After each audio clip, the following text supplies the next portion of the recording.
प्यारे बच्चों, आज हम एक ऐसी महिला की कहानी सुनने वाले हैं जिसने प्यार भी किया, जिस पर नाजायज संबंधों का लांछन भी लगा और जिसे समाज ने ठुकराया भी। नाम है मैरी क्यूरी। नाम तो सुना ही होगा। एक नोबेल लड़की जिसने नोबेल पुरस्कार की लड़ी लगा दी। प्यारे बच्चों, समाज ने कहा मैं तुम्हें पढ़ने नहीं दूंगा। उसने कहा मैं मैथ्स और फिजिक्स जैसे सब्जेक्ट्स में बहुत सारी डिग्रियां लूंगी, और उन्होंने लिया भी। समाज ने कहा तुम लड़की हो, मैं तुम्हें पढ़ने नहीं दूंगा। उसके बदले उन्होंने जवाब दिया कि मैं यूनिवर्सिटी ऑफ पेरिस में पढ़ाऊंगी, और उन्होंने पढ़ाया भी। समाज ने कहा मैं तुम्हें बदचलन और नाजायज संबंधों के लिए जानता हूं। उन्होंने कहा मेरे पूरे परिवार को नोबेल पुरस्कार से सम्मानित करना होगा। आप सोचिए कि इन सब लांछनों का, इन सब चीजों का उन्होंने कैसे जवाब दिया। प्यारे बच्चों, मैं सुनाने जा रहा हूं आपको मैडम क्यूरी की बहुत अच्छी कहानी, जिसमें प्यार भी है, जिसमें समाज के द्वारा प्रताड़ना भी है, और जिसमें नाजायज संबंध जैसे लांछन भी लगाए गए। प्यारे बच्चों, नाम था मैडम क्यूरी।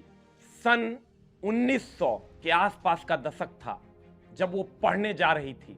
पहली बार उन्होंने पोलैंड, जो कि उस समय रसिया का हिस्सा हुआ करता था, वहां पर पढ़ने की कोशिश की, क्योंकि वो पोलैंड की थी। लेकिन ऐसा नहीं हुआ और वो वहां पर लड़कियों को पढ़ने से बैन किया गया। तो पता है आपको उन्होंने क्या किया? वो और उनकी बहन, जिसका नाम था ब्रोनिया, उन दोनों ने प्लान बनाया कि रसिया हमें पढ़ने नहीं देगा तो हम कहां जाएंगे, हम फ्रांस चले जाएंगे। और वो फ्रांस चली गई। जब वो फ्रांस गई तो वहां पैसे की बहुत दिक्कत हो गई और दोनों बहनों का पढ़ पाना मुश्किल हो गया था।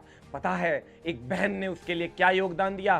ब्रोनिया ने अपने पढ़ाई को तब तक रोकने का फैसला लिया जब तक मैडम क्यूरी की पढ़ाई कंप्लीट ना हो जाए। और मैडम क्यूरी ने पढ़ना शुरू किया। पढ़ते पढ़ते पढ़ते पढ़ते उन्होंने मैथ्स और फिजिक्स जैसे जटिल सब्जेक्ट में बहुत बड़ी बड़ी उपलब्धियां हासिल की। उन्होंने मैग्नेटिज्म पे शोध किया और उसी क्रम में उनके प्यार की नजर उन पर पड़ी। नाम था पियरे क्यूरी। पियरे क्यूरी की नजर पड़ी मैडम क्यूरी पे और उन्होंने उस बच्ची को काम दे डाला जो बच्ची ठीक से खाना नहीं खा पाती थी। कई साल उन्होंने ब्रेड और बिस्किट से काम चलाया, जिसके कारण उनके स्वास्थ्य पे बहुत बुरा असर पड़ा और वो खा पी भी नहीं पा रही थी, जिसके कारण वो बीमार हो रही थी। उसी क्रम में इस चांद जैसी लड़की पे नजर पड़ी पियरे क्यूरी की, और पियरे क्यूरी ने उन्हें अपने लैब में काम दिया। और जब उन्होंने अपने लैब में उन्हें काम दिया, इन दोनों ने साथ में मिलकर काम करना शुरू किया। धीरे धीरे धीरे धीरे काम भी होता गया और प्यार भी परवान चढ़ते गया। सन 1890 के बाद का यह मामला था। 1895 में इन दोनों ने शादी करने की सोची और यह प्यार दूल्हा दुल्हन के रूप में बदल गया।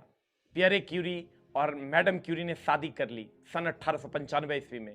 उसके बाद दोनों ने मिलकर रेडियम और पोलिनियम की खोज कर डाली। रेडियम और पोलिनियम वही तत्व है मेरे दोस्त जिससे कैंसर जैसे भयानक रोग का इलाज हो रहा है। और आपको पता है सन 1903 ईस्वी में रेडियम और पोलिनियम की खोज के लिए दोनों दाम्पत्य जीवन बिताने वाले एक सुंदर से प्रेमी जोड़े को नोबेल पुरस्कार से सम्मानित किया गया। और उसके बाद फिर से इन्होंने अपना शोध जारी रखा, लेकिन उसी बीच इनको ये लगा कि मुझे पोलैंड जाना चाहिए और ये पोलैंड चली गई। लेकिन पियरे क्यूरी को आप देखिए, पियरे क्यूरी ने कहा नहीं मैडम क्यूरी, आप अकेले नहीं जाएंगी, मैं भी आपके साथ चलूंगा। मैडम क्यूरी ने कहा इतना सारा काम है, आप कहां छोड़ के जाइएगा, आप यहीं काम कीजिए। कहा नहीं, हमने आपसे प्यार किया है, मैं आपके साथ रहूंगा। और पियरे क्यूरी उनके साथ चले गए। लेकिन जब वो पोलैंड गए तो वहां पर उनको नौकरियां नहीं दी गई, क्योंकि मैडम क्यूरी एक लड़की थी। उसके बाद ये लोग फिर चले आए फ्रांस, और फ्रांस में मैडम क्यूरी ने पीएचडी किया और पीएचडी करने के बाद यूनिवर्सिटी ऑफ पेरिस में उन्होंने जॉब किया। और प्यारे बच्चों, उसके बाद जब यूनिवर्सिटी ऑफ पेरिस में उन्होंने जॉब किया, तो जॉब करने के बाद उसी क्रम में उन्होंने रेडियम का शुद्धिकरण कर डाला। आप समझिए, जिससे अल्फा बीटा और गामा जैसे भयानक किरण निकलते हों, जिनसे रेडियो सक्रिय किरण निकलते हों, उनको उन्होंने शुद्ध करने का काम कर दिया। जिसके पास तक कोई नहीं जाता था उसको वो जेब में रख के घूमती थी। और उन्होंने उनको शुद्ध करने का काम किया, जिसके लिए पहली बार तो रेडियम और पोलोनियम की खोज के लिए 1903 में नोबेल दिया गया। अब 1911 में फिर उसको नोबेल पुरस्कार से सम्मानित कर दिया गया, मतलब दूसरे बार नोबेल। 1906 ईस्वी में ही क्यूरी की मौत हो गई थी, लेकिन उन्होंने अपना धैर्य नहीं खोया और 1911 ईस्वी में रेडियम की शुद्धता के लिए उन्हें फिर से नोबेल पुरस्कार से सम्मानित किया गया। और ये वही रेडियम है जिससे आज भी रेडियो सक्रिय किरण निकाला जाता है और कैंसर का उपचार किया जाता है। धन्य है वो महिला जिन्होंने कैंसर जैसे भयानक रोग का उपचार कर डाला। प्यारे बच्चों, उसके बाद सन 1911 ईस्वी में भी देखिए इस महिला पे जिन्हें नोबेल पे नोबेल दिया गया, उस महिला पर यह आरोप लगा कि पियरे क्यूरी का छात्र जिसका नाम पॉल लैंगविन था, उसके साथ इसके नाजायज संबंध थे। 1906 ईस्वी में ही पियरे क्यूरी की मौत हो गई थी और 1911 में जब इनको दूसरा नोबेल मिला, उसी के साथ साथ इन पर पत्रकारों ने यह लांछन लगाया कि इनका संबंध पॉल लैंगविन से है। देखिए क्या विडंबना थी। उसके बाद इनकी दो बेटियां थी, एक का नाम था आयरीन क्यूरी और एक का नाम था ईव क्यूरी। आपको पता है ये फैमिली नोबेल फैमिली ऐसे नहीं कही जाती है। आयरीन क्यूरी और एफ जॉलियट को भी कृत्रिम रेडियो सक्रियता के लिए सन 1935 में नोबेल पुरस्कार से सम्मानित किया गया। और ईव क्यूरी, उनके भी बहुत सारे पेपर पब्लिश्ड हुए और उनके पति को, जिनका नाम था जेम्स फ्रेडरिक, उनको भी शांति के लिए नोबेल दिया गया। तो है ना ये नोबेल फैमिली।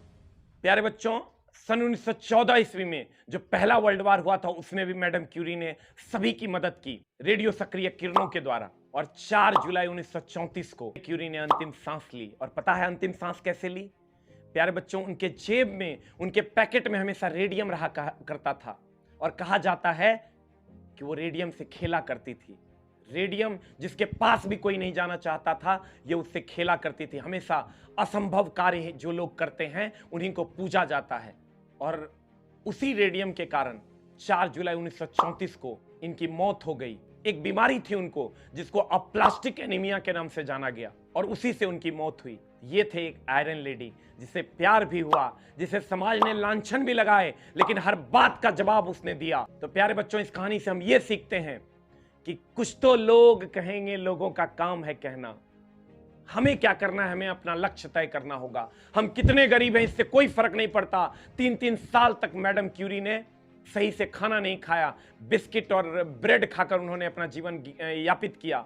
और एक समय आया जब उनके पास नोबेल पुरस्कार की लड़ी लग गई, फिजिक्स में भी और केमिस्ट्री में भी, और पहली महिला बनी जिसे नोबेल पुरस्कार दिया गया। नोबेल पुरस्कार 1901 से ही दिया जाने लगा था।